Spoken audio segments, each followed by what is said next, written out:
Germany and France had 200% of GDP in public debt, and then in 1950, 1955, it was down to 0%, well, 20% of GDP. How did Germany and France do that? Well, of course, they did not repay this public debt because you would need budget surplus, enormous budget surplus to reduce such a large public debt in just 5 years. So what happened was a lot of inflation, a lot of debt restructuring, including the cancellation of the German foreign public debt in 1953, this famous London Agreement, which now the Greek government is talking about. And it's true that this was part of the story. Now, the bigger part, in fact, most of the German debt was domestic debt, so the bigger part was destroyed by inflation and by domestic debt restructuring. But in any case, the important point is that Germany and France never repaid their public debt. And now these two countries are explaining, Southern European countries that you will have to pay until the last euro with no inflation, with no debt restructuring. This is historical amnesia. And this is selfishness. And this is also, in the end, bad for everybody because, even in Germany, the bad situation in the Eurozone has bad consequences. And the growth rate in Germany right now is twice as less than what it is in Britain outside the Eurozone. So we need to find a better solution. We need more trust. We need more democracy. We have tried to replace democracy by these automatic budget rules. This is not working. And I think at the end of the day, we can get to better solution if we put solution on the table for new European treaties. So it's not enough just to complain about Germany, which in my country has become a national sport. I don't know about Portugal, but I think it's not enough. I think Germany has a big responsibility, in particular because of the historical amnesia I just referred to, but at the same time, it's important to put concrete proposals for new European treaties with the Eurozone Parliament or other proposals in order to show that there are specific, precise democratic institutions that will get us to a better decision. I think it would be a mistake in Portugal to believe that the worst is behind us and that growth is back and that interest rates are now low for everyone.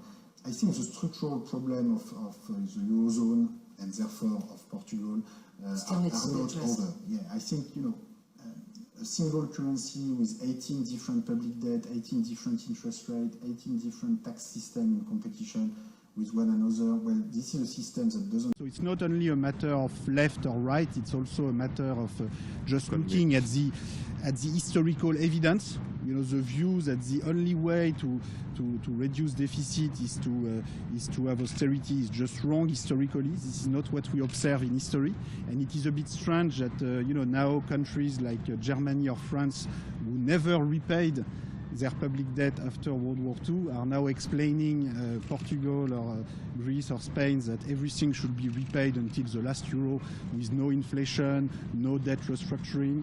So, I think Germany and France have been very selfish with respect to Southern Europe.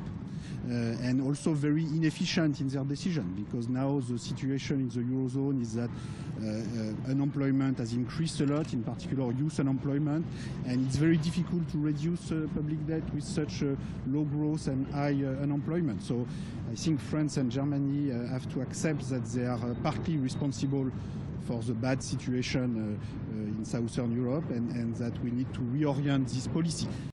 Priority should be to try to reduce the tax burden on wages, and particularly low and middle wages, and to increase the tax burden on wealth and property and corporate profits. So should be to try to reduce the tax burden on wages, and particularly low and middle wages, and to increase the tax burden on wealth and property and corporate profits. So if you take a country like Portugal, where you have a very high tax on labor, if you make 100,000 euros with your labor income, you will pay very large tax. But if you receive 100,000 euros through inheritance, or 1 million or 10 million euros, then you pay 0%. Now, is this fair? I don't think so.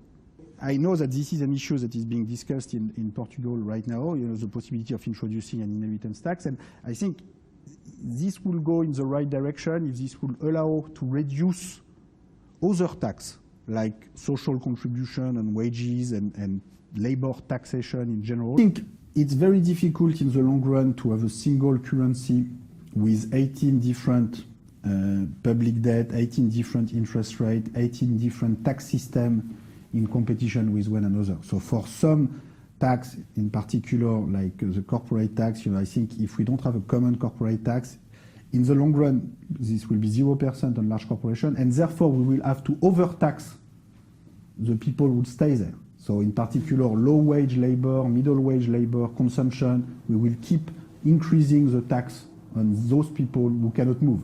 But, this is not good for employment, because if you overtax labor, that's creating more unemployment in the end. So I think here the solution, again, is that if we want to keep common currency, free capital flows, free exchange of goods and services in Europe, we also need some common taxation, at least for corporations.